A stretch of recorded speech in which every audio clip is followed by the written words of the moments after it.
Welcome to the Smart Weight Loss Coaching Podcast. I'm Dr. Lisa Oldson, a board-certified weight loss medicine specialist and certified life coach. In this podcast, I'll share fresh insights and effective techniques for incorporating mindset, habit change, and proven science into your life. Are you ready to achieve sustainable weight loss, wellness, and longevity? Then let's jump in and lose weight the smart way. Welcome back. I want to start with a quick question, and I want you to really sit with it for a second before I move on. Whether for weight loss or just to improve your health, when you think about trying to eat healthier, maybe you've started a new program or you've just made a quiet promise to yourself on a Sunday night, what's the first thing that comes to mind? What do you think about doing first for weight loss or better health? For most people, the answer goes something like this. No more chips, cut back on the wine, stop eating after 8 p.m., put the bread down, don't have dessert, skip the chocolate, give up pizza, less of this, none of that. Am I right? I totally get it. That is the language of dieting that we have been marinating in for decades. The entire diet industry is built on the architecture of no. Don't eat this, avoid that, eliminate the other thing. But here's what I've noticed over many years of working with patients and coaching them through real lasting weight loss. That approach, leading with subtraction, it wears people out. It puts your brain in a state of deprivation before you've even eaten a single bite. And brains, as we know, do not love deprivation. So today, I want to offer you a completely different lens, a shift that sounds almost too simple when I say it out loud, but that I have watched genuinely change the way people eat, and more importantly, I've seen it change people's entire relationship with food. The concept is this: add before you subtract. That's it. That's our whole episode. But stick with me, because the science behind this and the way it plays out in real life is really worth unpacking. Let's start with a little brain science, because I think it helps to understand why the restriction first approach is so hard to sustain.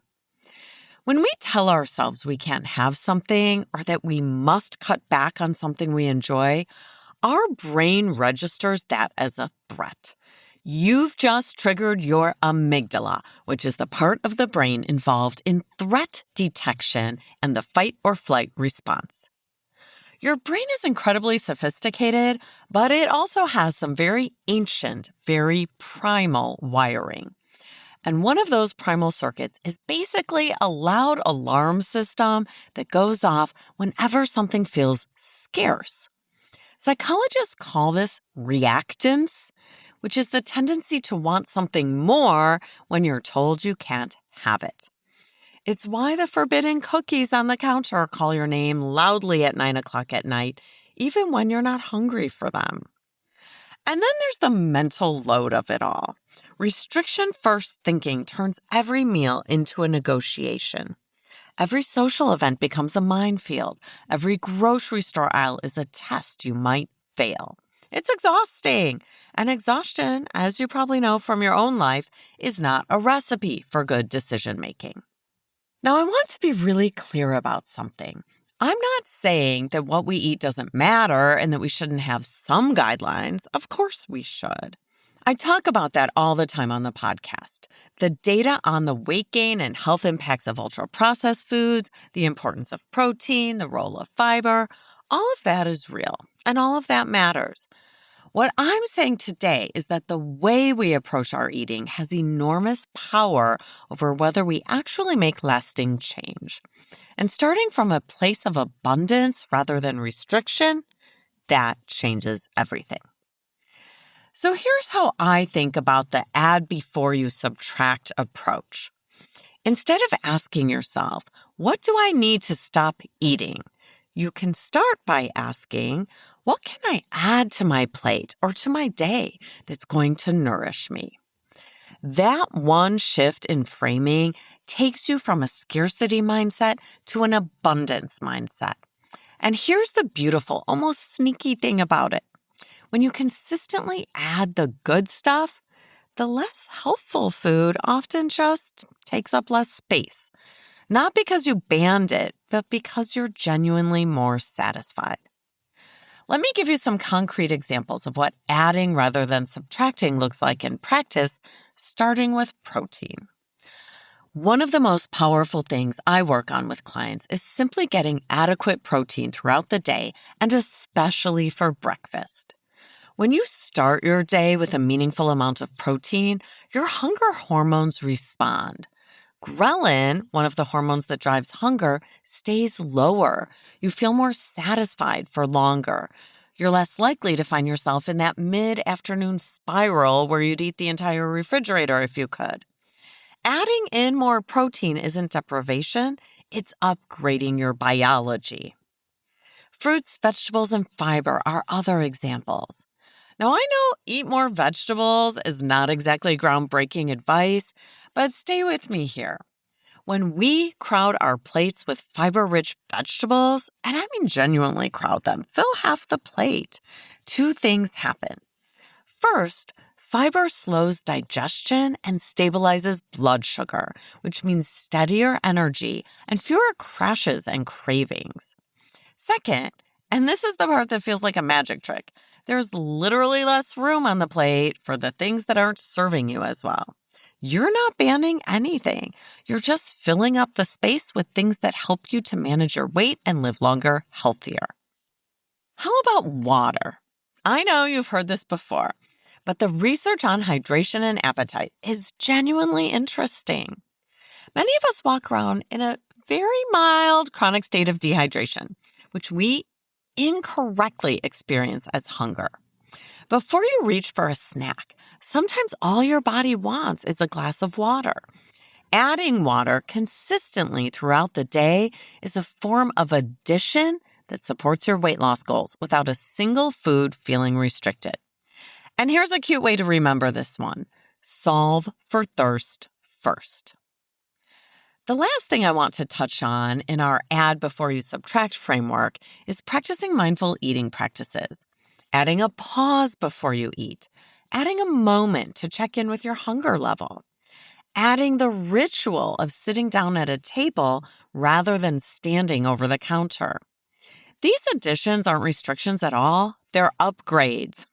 They help you eat with more intention, and that almost always means eating less of what doesn't serve you without feeling deprived. Before we talk about the crowding out effect and get into 5 practical ways to add before you subtract, let's hear a quick word from our sponsor. Just kidding. It's still me, Dr. Lisa Oldson, physician and founder of Smart Weight Loss Coaching. If you're as focused on your health as you are on the scale, you're my person. In my online program, we'll help you establish healthy habits for weight loss, better health, and longevity. If you'd like to learn more about our affordable monthly membership, head over to smartweightlosscoaching.com. We would love to help you transform the way you approach weight loss so it takes up less brain space and frees up your time for other things you love to do.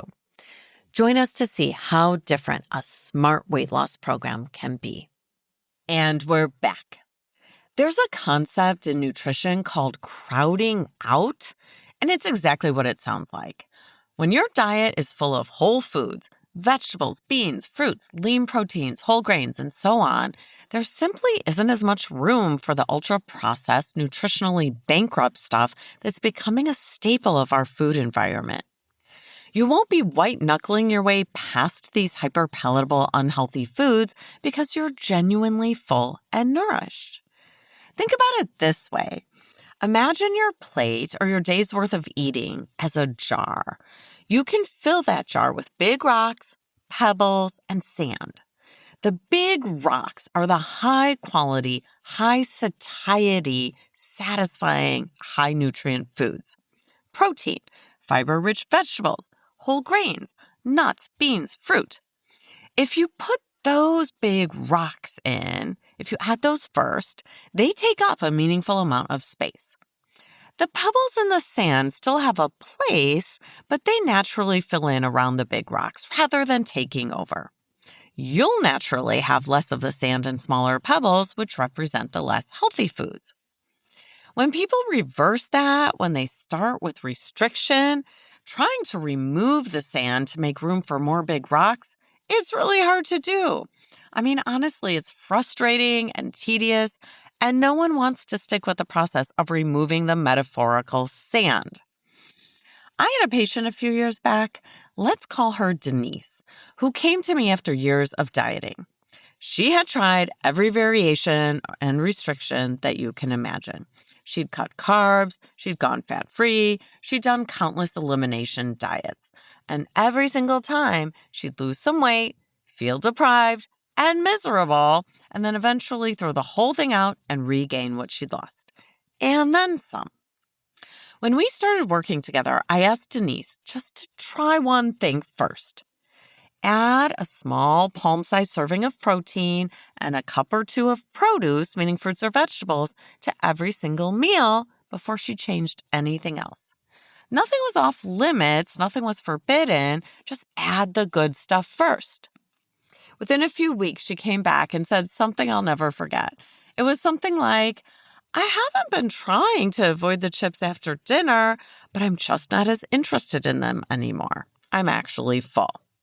That's the crowding out effect in real life, and it's a beautiful thing. Now, as both a physician and a coach, I would be doing you a disservice if I only talked about the physical side of this without also talking about the mindset piece, because these two things are completely intertwined.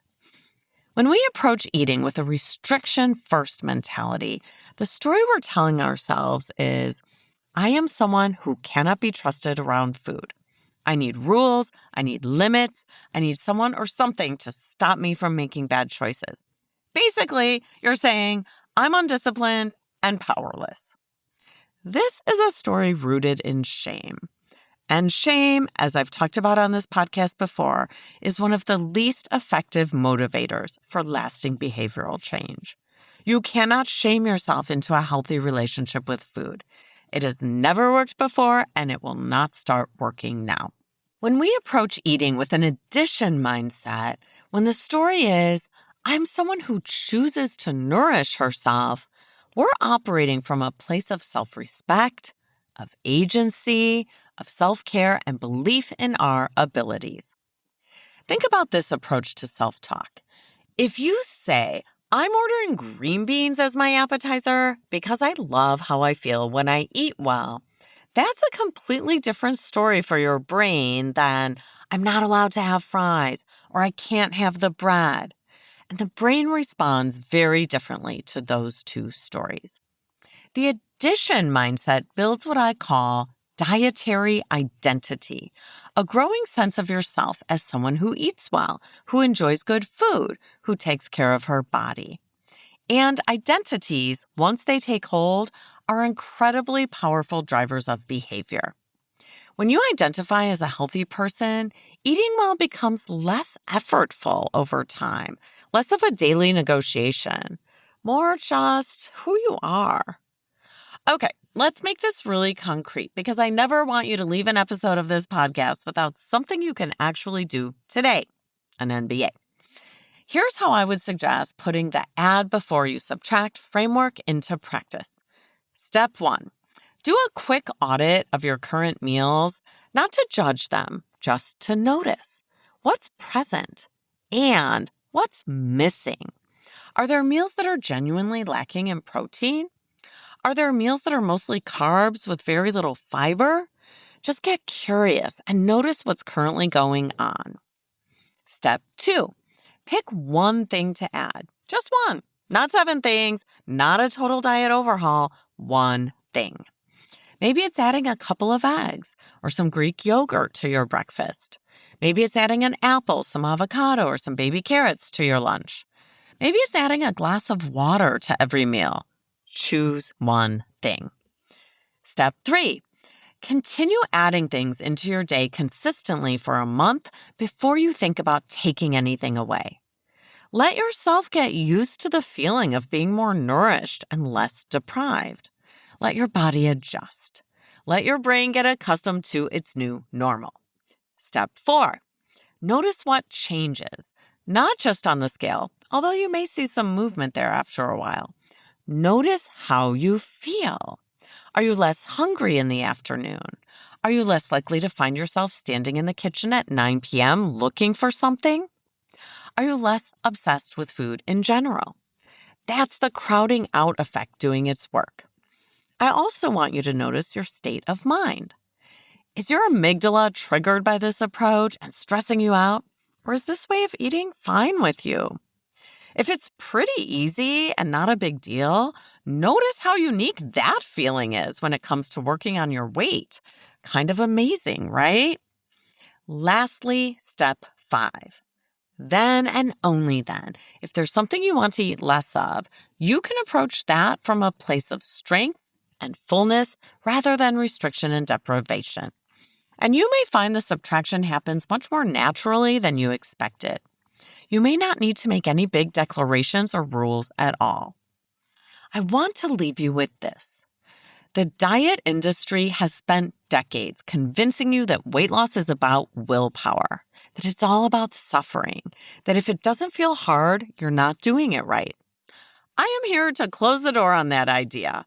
The most sustainable path to a healthier weight is one that starts with nourishment, not deprivation, with abundance, not scarcity, with adding before you ever have to think about subtracting.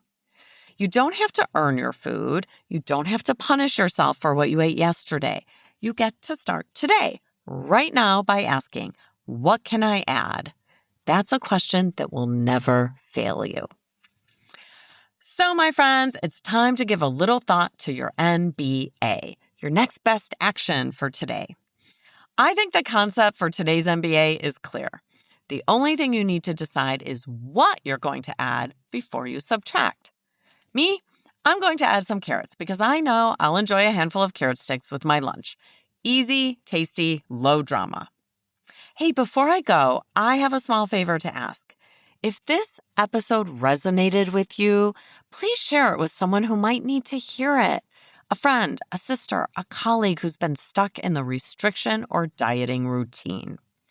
This is the kind of reframe that can genuinely change things for people. Thanks. Thanks so much for listening. If you'd like more support during your smart weight loss journey, check out our group coaching program at smartweightlosscoaching.com. Until next time, stay well and stay smart.